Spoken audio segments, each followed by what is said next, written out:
Alors rappelez-vous, on était en plein milieu, enfin à la fin de l'histoire. On n'a pas la même feuille. C'est celle-là ou c'est celle-là? Celle que je vous ai donnée. C'est celle-là? Ouais. Ah ben. C'est pas la même copie. Mais moi, il ne faut pas regarder sur moi. Ah, Il ne faut pas copier. Allez, on y va.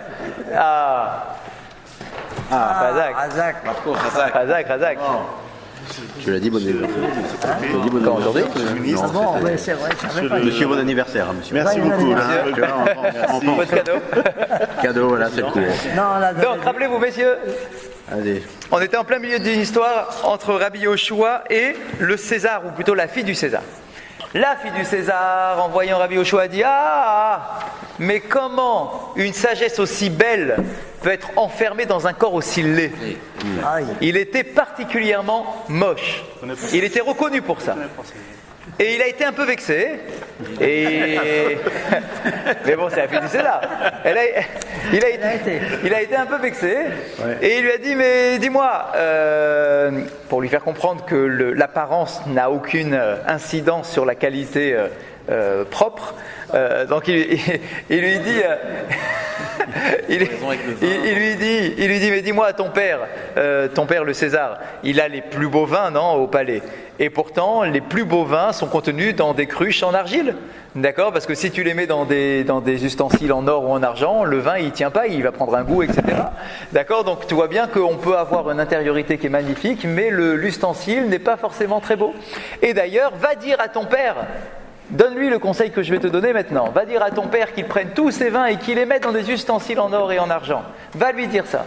Elle a été lui dire à son père dit « Ah bon, t'es sûr qu'il faut faire comme ça ?» Il dit « Oui, c'est Rabbi Yoshua qui m'a dit qu'il faut faire comme ça. » Du coup, c'est ce qu'il a fait. Tout le vin a tourné. Il a convoqué le rabbi en disant « Mais qu'est-ce que c'est que cette histoire-là? Qu'est-ce que tu m'as fait ?» etc. Il lui dit « Je n'ai répondu à ta fille que selon ce qu'elle m'a dit elle-même. » C'est-à-dire qu'apparemment, ce qui est bon, un nectar ou une science ou une chorma, n'est bonne que si elle est dans une enveloppe qui est belle. Eh bien voilà, je t'ai fait une comparaison avec le vin. Eh bien tu vois bien que ça ne peut pas fonctionner. Donc, sur ce, on en était à la dernière ligne. La réponse de la fille. La réponse de la fille.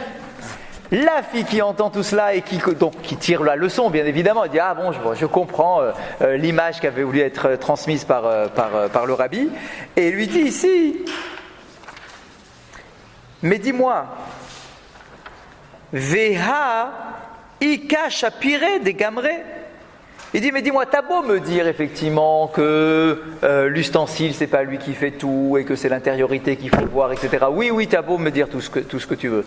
Mais il n'empêche, il y en a pourtant qui sont quand même beaux et qui ont du vin et qui sont quand même beaux. Ils ont de la chorma et ils sont beaux. Toi, t'as la chorma et t'es laid. Si effectivement ton principe fonctionnait, ça voudrait dire que tous ceux qui ont de la chorma devraient être laids. Mais ce n'est pas le cas. Il y en a qui ont de la chorma et qui sont beaux. On a parlé de Resh Lakish par exemple. Rabbi Yochanan et Resh Lakish. D'accord ? Donc il y en a qui sont magnifiques et qui ont de la chorma. Donc il lui dit, et pourquoi toi t'es pas beau ? Réponse, et c'est en haut de votre page maintenant. I avu sanut fait, avu gmire davar, avu gmire. Et bien il lui dit, sache que s'ils étaient moins beaux, ils auraient encore plus de chorma. Toi tu me dis qu'on peut être beau à porter la chorma. Oui, mais s'ils étaient moins beaux, ils auraient eu plus de chorma. Qu'est-ce qui est caché derrière ça ? En fait l'idée elle est assez claire et jolie aussi. C'est que le problème c'est quoi ? C'est que si effectivement tu as un physique qui est agréable, qui est joli, etc., et que tu fais attention à ton physique, forcément le temps que tu passes à faire attention à toi, tu le passes pas à étudier. À ce niveau-là, on parle avec des rabbanim qui se livrent dans l'étude de manière permanente. On n'est pas ici en train de se dire ouais ça va, on n'est pas à 5 minutes près, ouais c'est pas parce que je suis passé un quart d'heure dans la salle de bain que ça m'a changé la vie. On n'est pas à ce niveau-là, on n'est pas à un autre niveau. On est ici chez les grands maîtres de la Gemara, etc., qui ont un niveau incroyable, où chaque minute d'étude a une incidence différente. Donc on nous dit, effectivement, tu peux être beau et avoir de la chorma, mais il n'empêche que s'il est beau, c'est qu'il passe un certain temps pour faire attention à son physique, nécessairement, puisque si tu es beau, tu fais attention. Eh bien, ce temps-là qu'ils passent à leur physique, ils ne l'ont pas passé à étudier. Et donc, puisqu'ils ne l'ont pas passé à étudier, c'est que s'ils auraient pu apprendre encore plus, s'ils étaient moins beaux.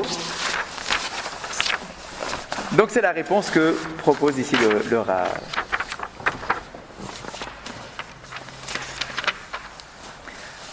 Ensuite, on a dit... Venez. Il y a une place ici. Oula, choisissez, droite ou gauche. En ce moment, on fait des choix. Vous pouvez rester au milieu si vous voulez. C'est aussi possible, mais on n'aime pas trop. Mais on n'aime pas trop.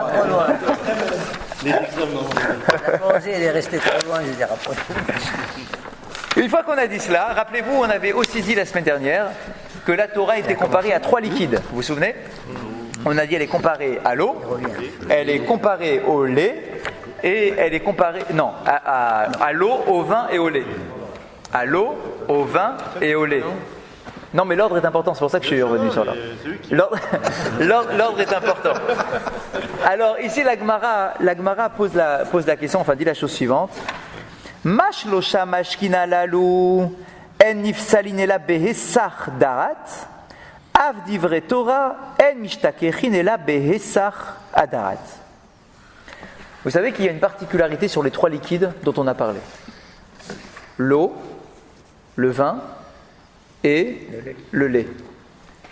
Ces 3 liquides-là, si jamais on les laisse découverts pendant la nuit, on ne peut plus les consommer. C'est la halakha. On n'a pas le droit de laisser une bouteille ouverte pendant la nuit. C'est le verre de vin. De l'eau. Le verre de vin, de l'eau. C'est de l'eau. Ah non, pas physique, c'est un problème spirituel. Le verre de l'eau, il reste à découvert. De l'eau qui reste toute la nuit, il faut la changer. C'est la halakha, c'est dans le Shulchan Aruch. Si elle n'est pas fermée, je parle. Une bouteille pas fermée. D'accord, une bouteille pas fermée. On dit la même chose pour l'eau, on dit la même chose pour le vin, et la même chose pour le lait. Ces 3 liquides-là ont cette particularité. Il n'y a que ces 3 liquides-là. Un café, non. Bah si, c'est de l'eau. Voilà, c'est ça que Tout ce qui est de l'eau. C'est ça que je vous dis. D'accord. Quelle est l'origine de ce problème-là ? Bouteille du vendredi Shabbat, il faut que je. Il faut bien sûr, il faut la attaque refermer. Il faut fermer toujours le bouteille. Sinon, c'est très très grave, vous savez.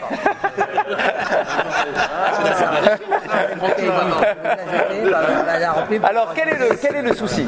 Si vous prenez le Shulchan Aruch, présentation classique technique, on nous dit parce que ces 3 liquides-là, à l'époque, où il y avait toutes sortes de bestioles dans nos maisons, de serpents, etc., on dit que le serpent pouvait venir mettre son venin dans un de ces 3 liquides-là, se barrer, et puis du coup, tu risques de mourir à cause du venin du serpent. Okay. Ça, c'est la raison technique. Il y a une raison un peu plus spirituelle, d'accord, en disant qu'il y a des mazikim. Il y a des mazikim, une sorte d'esprit, je ne sais pas comment l'interpréter, mais c'est ce que nous disent nos chachamim, d'accord, des esprits qui sont là, d'accord, et qui ont la main sur ces liquides, d'accord, en particulier. Donc on nous dit, ces 3 liquides-là, il faut toujours les fermer. En réalité, on nous dit aussi que si tu restes réveillé toute la nuit à côté de ce liquide, alors là, ça pose pas de problème. Pourquoi ? Parce que si tu es réveillé, tu as vérifié qu'il n'y a pas eu de serpent qui est venu, qui a mis son venin dedans. Tu as vérifié qu'il n'y a pas eu une saleté qui est tombée dedans. D'accord ? Donc si tu es là, réveillé toute la nuit en train de surveiller ta bouteille, c'est bon, il n'y a pas de souci. Ce que vous faites tous les vendredis soirs. C'est ça que j'arrive tard. Ce qui justifie, je n'ai pas osé le dire. J'ai lu dans vos pensées. J'ai compris pourquoi il est toujours en retard. Donc pour ces 3 liquides-là, la Gemara nous dit ici, En nifsaline, ces 3 liquides ne deviennent pas saouls, c'est-à-dire ne deviennent inaptes à la consommation. Et la besserdat, seulement si tu as détaché ton esprit de leur surveillance, eh bien de la même façon, la Torah qui est comparée à ces 3 liquides, la Torah ne peut être oubliée que si je détache mon esprit de la Torah. La Torah que tu as en toi devient pas saoul uniquement si ton esprit se détache d'elle. Mais tant que ton esprit est attaché à la Torah, ta Torah reste une Torah de vie, qui n'est pas passoul. Qu'est-ce qu'on est en train de nous dire ici ? On est en train de nous dire que, en fait, la Torah, elle a une particularité. C'est qu'elle est mishtakachat, elle s'oublie. C'est-à-dire, mais alors quoi, on ne peut pas tout se rappeler de tout. Et en plus j'apprends, et c'est vrai que souvent les gens ont cette réflexion, ils disent mais plus j'apprends, plus j'oublie. Parce que j'apprends de nouvelles choses, mais je vais oublier le truc. C'est ce qui m'arrive. Nos Raraïs nous disent, la Torah, ça marche pas comme ça. La Torah, plus tu travailles ton esprit et tu affines ta neshama pour te sensibiliser aux différents thèmes que tu apprends, et plus tu te souviens de la Torah. C'est-à-dire que la Torah, plus tu l'entretiens, et plus elle se développe en toi. Et ne crois pas que ce que tu as appris il y a longtemps est oublié, parce que tant que tu apprends de nouvelles choses, ton esprit reste vif, et du coup tu n'oublies pas ce que tu as appris. Alors que, si tu as appris quelque chose, et que tu n'apprends plus rien pendant un certain laps de temps, ce que tu as appris risque d'être oublié. Ça oui, effectivement. Parce que tu t'es détaché, ton esprit s'est détaché de ta Torah. Donc on est en train de nous dire ici qu'on doit être capable de toujours maintenir notre lien entre notre esprit et la Torah. Si notre esprit est attaché à notre Torah, on ne peut pas l'oublier. C'est exactement le principe. On nous dit, ah oui, alors quoi, il faut être 24 heures sur 24 en train d'étudier la Torah. On nous dit, non, pas du tout. Tu peux aller travailler. Tu peux avoir une occupation professionnelle, etc. Mais je veux que pendant ton occupation professionnelle, ton esprit, quelque part, une part de ton esprit, reste attaché à un enseignement, à une halakha, à quelque chose que tu viens d'étudier dans la Torah, etc. Pourquoi ? Parce que ça te permet d'avoir un lien permanent avec ta Torah. Ça veut dire que même quand tu es au travail, tu es toujours en train de développer ta Torah.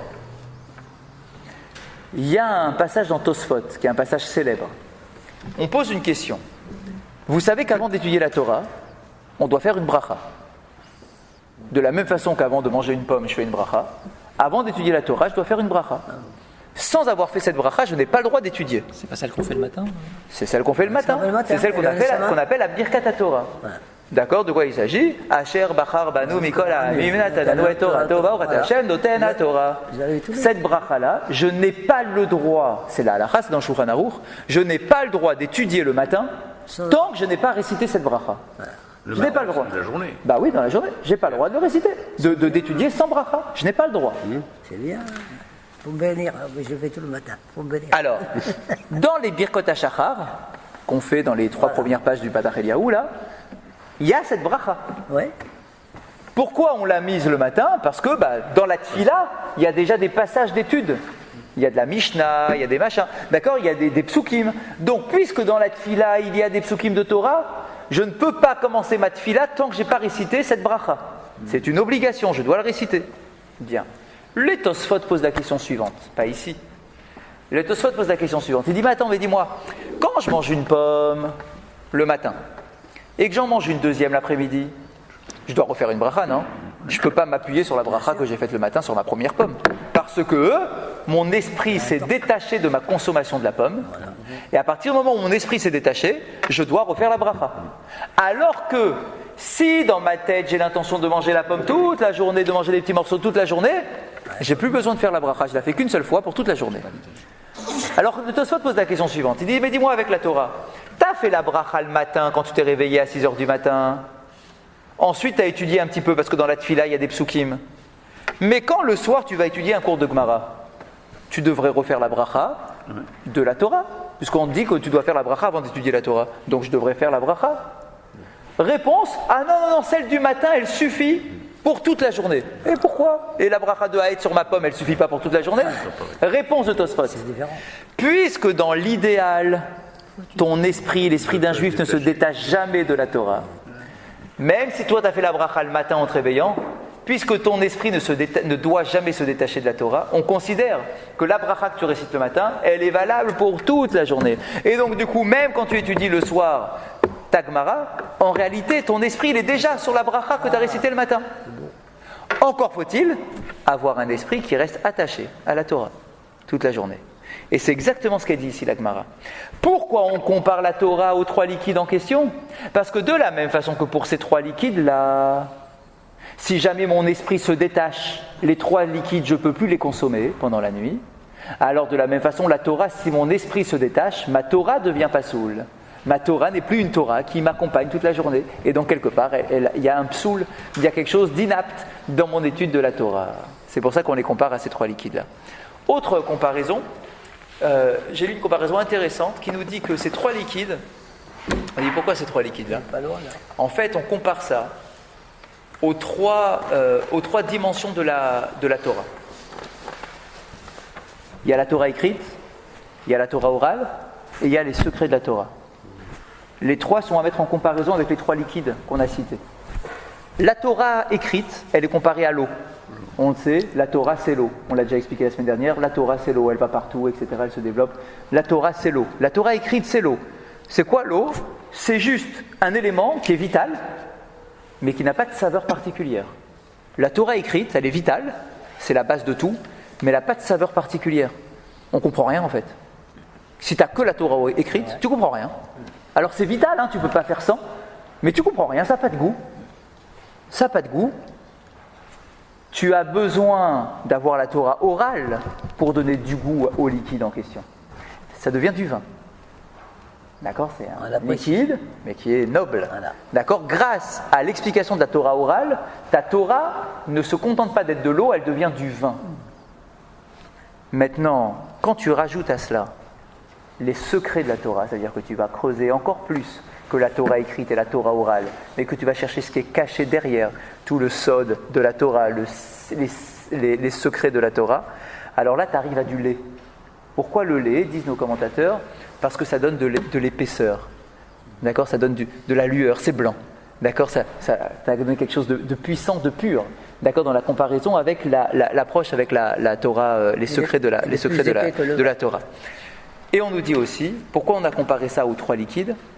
Parce que là, l'Halakha nous dit que si par exemple j'ai un pot de miel et que j'ai laissé toute la nuit le pot de miel ouvert, on dit le pot de miel il reste utilisable, tu as le droit de le consommer. Alors que si c'est de l'eau, tu dois jeter. Si c'est du vin, tu dois jeter. Si c'est du lait, tu dois jeter. Si c'est du miel, tu n'es pas obligé de jeter. Si c'est de l'huile, tu n'es pas obligé de jeter non plus. On nous dit pourquoi, la Halakha elle donne la réponse suivante.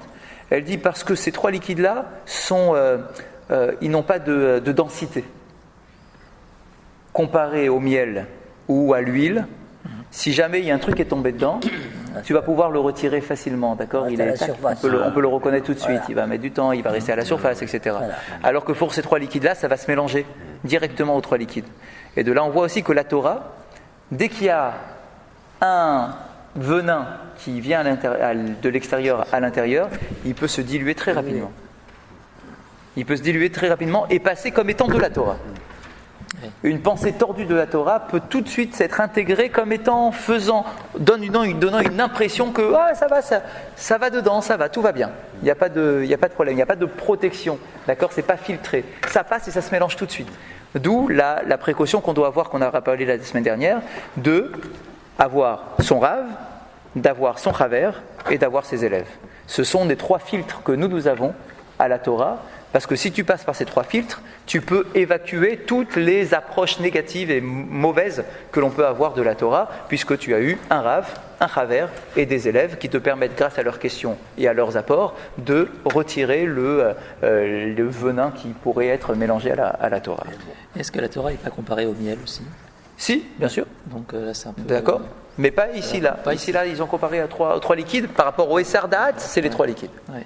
Le miel, c'est par rapport à la douceur. La Torah est comparée à la douceur quand elle est douce. On continue. Amar Rabbi Chama be Rabbi Hanina. Donc on en est à 1, 2, 3, 4. Quatrième ligne, en haut de la page Zayin Amoud Bet. Amar Rabbi Chama be Rabbi Hanina. Voilà ce qu'il nous enseigne. On est toujours dans les comparaisons. Vous avez vu, rappelez-vous tout ce qu'on a dit, tous les drashot qu'on a fait sur la Torah. Il continue encore. Gadol Yom HaGeshamim, Kayom Shenivreu Shamayim Va'aretz. Un jour de pluie est aussi important que le jour de la création du monde.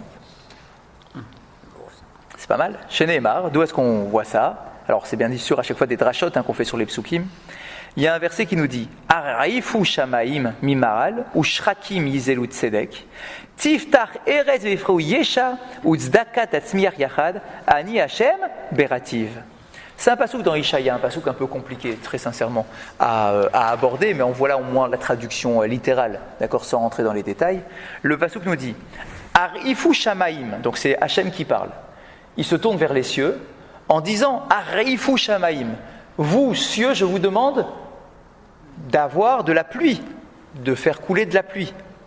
Mimaal, d'en haut, ou shrakim yizelu tzedek, et que les cieux soient pleins de tzedek. Tiftar eretz, que la terre puisse ensuite s'ouvrir pour recueillir toute cette pluie. Ve'yifru yesha, et que cette pluie puisse venir féconder la terre et qu'elle puisse porter la délivrance, la Yeshua. Uzdaka tatzmiyach, et la tzedaka du coup va germer, yachad en même temps. Ani Hashem berativ. C'est moi Hashem qui ai créé tout cela. Qui ai créé quoi? Donc les cieux et la terre. Donc on a quoi dans ce passouk? Dit la Gemara. Tiens, tu vois, regarde, tu as un clin d'œil entre le Dieu créateur d'un côté et le fait que la pluie tombe du ciel.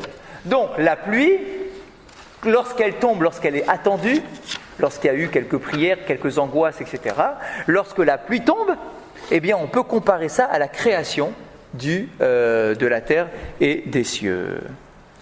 Beratim, l'onéemar, et là, berativ. Il n'est pas écrit simplement beratim, je suis Dieu qui a créé, le Dieu créateur, mais il y a écrit Ani Hashem berativ, je suis l'Éternel qui l'ai créé. Donc du coup, il y a vraiment Akadosh Baruch Hu qui s'implique là-dedans en créant le lien entre la création du monde et le fait que la terre, le ciel donne sa pluie. Donc ça c'est la autre comparaison.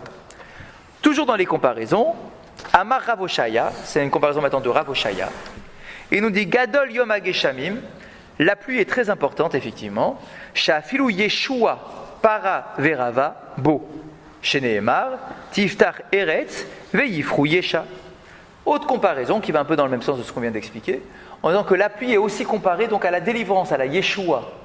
D'où est-ce qu'on le voit? Toujours du pasouk, c'est le même pasouk en plus. Tiftar Eretz, Ve'yifru Yesha. Que la terre s'ouvre pour absorber cette eau qui vient du ciel, Ve'yifru Yesha, et qu'elle puisse amener la délivrance. Donc la pluie est nommée et est comparée à une sorte de délivrance ici. Ensuite, Amar Abitan Rumbar Chanilai. En hageshamim yordim ela imken nimchalu avonotehem shel Israël. Parmi les drachot célèbres également sur la pluie, on nous dit la pluie ne peut tomber que si les fautes du peuple d'Israël ont été effacées. C'est-à-dire qu'on est en train de nous dire ici qu'il y a un lien de cause à effet entre le comportement et la pluie. Et donc là, si la pluie vient, la pluie en réalité est un curseur qui vient attester que les fautes d'Israël ont été complètement effacées, qu'elles ont été pardonnées. Chez Nehemar, d'où est-ce qu'on voit ça? Il y a un pasouk encore, c'est dans les Tehilim cette fois-ci. Ratzita Hashem Artsecha, Hashem a aimé, a souhaité, a désiré la terre en envoyant la pluie. Shavta Shevit Yaakov, tu as ramené tes exilés du peuple de Yaakov. Nasata Avonamecha, tu as effacé les fautes de ton peuple. Qui sita kol chatatam sela, et tu as recouvert toutes leurs erreurs. Donc on voit là encore que lorsqu'Akadosh Baruch Hu envoie la pluie, c'est la preuve que les fautes ont été pardonnées. Amar le Zeiré, midehavat le ravina. Zeiré dit par rapport à cet enseignement, Atun me'acha matintu la, anan me'acha matindan le. Il dit, dis-moi, toi, tu as été chercher un verset dans les Tehilim pour me montrer que lorsque Dieu envoie la pluie, c'est forcément la preuve qu'il a effacé les fautes. Tu as été chercher dans les Tehilim. Moi, dit-il, je suis d'accord avec toi, mais je vais le prouver avec un autre verset, sans avoir besoin d'aller dans les Tehilim. C'est loin les Tehilim dans le Tanakh. J'ai un verset dans le livre des rois. Le livre des rois dans le Tanakh, il est avant le livre des Tehilim. Quel est le verset? Ve'ata tishma hashamaim ve'salarta lechatat. Il dit, et toi le ciel, quoi, c'est Hachem qui parle aussi, ve'salarta lechatat. Lorsque le ciel envoie sa pluie, ve'salarta lechatat, c'est la preuve que les fautes ont été effacées. Donc c'est une preuve dans Melachim, donc qui passe avant le livre des Tehilim. Toujours dans ce sens, Amar Rabbi Tanchum Bere de Rabbi Chia Ish Kfar Akko. Il y a un rav qui habitait dans la ville de Akko qui fait la dracha suivante. En ageshamim neetzarim elaim ken nitrayevu sonehem shel Israël kelaya. C'est l'enseignement en réalité qui est exactement dans la même dimension que celui qu'on vient de citer. Il nous dit En ageshamim neetzarim, sache que si la pluie est retenue dans le ciel, donc si Hachem refuse d'envoyer la pluie, c'est pour une raison. Imken nitrayevu sonehem shel Israël kelaya. C'est seulement si le peuple d'Israël mérite l'anéantissement. Je vous rappelle que dans la Gemara, lorsqu'il est écrit Sonehen shel Israël, parce que normalement la vraie traduction c'est quoi? Sonehen shel Israël, c'est les ennemis d'Israël. Donc si tu lis ça de manière littérale, tu devrais te dire la pluie est retenue que si les ennemis d'Israël méritent l'extermination. Donc il parle en même temps. Exactement. En réalité, c'est pas de ça dont on parle. Quand on parle ennemis d'Israël, en fait on parle d'Israël. Oui, mais quand c'est quelque chose de malheureux qui peut s'abattre sur le peuple d'Israël. Comme on n'a pas envie de dire, on n'a pas envie que sorte de notre bouche que le peuple d'Israël mérite l'extermination, alors on dit les ennemis d'Israël méritent l'extermination, mais en réalité c'est Israël. Donc on est en train de nous dire quoi ici dans cet enseignement? C'est que il y a toujours une relation de cause à effet entre la pluie et notre comportement. Donc si jamais Dieu décide de retenir la pluie, c'est qu'en réalité le peuple d'Israël ne mérite pas la pluie à cause de son comportement. Donc, et là ici il va très loin, c'est pas simplement qu'on fait des fautes, c'est qu'il dit c'est seulement si le peuple d'Israël mérite Kelaya, d'être anéanti, puisque s'il n'y a pas de pluie on va tous mourir. Chez Nehemar, d'où est-ce que je le sais? Il y a un verset dans le livre de Job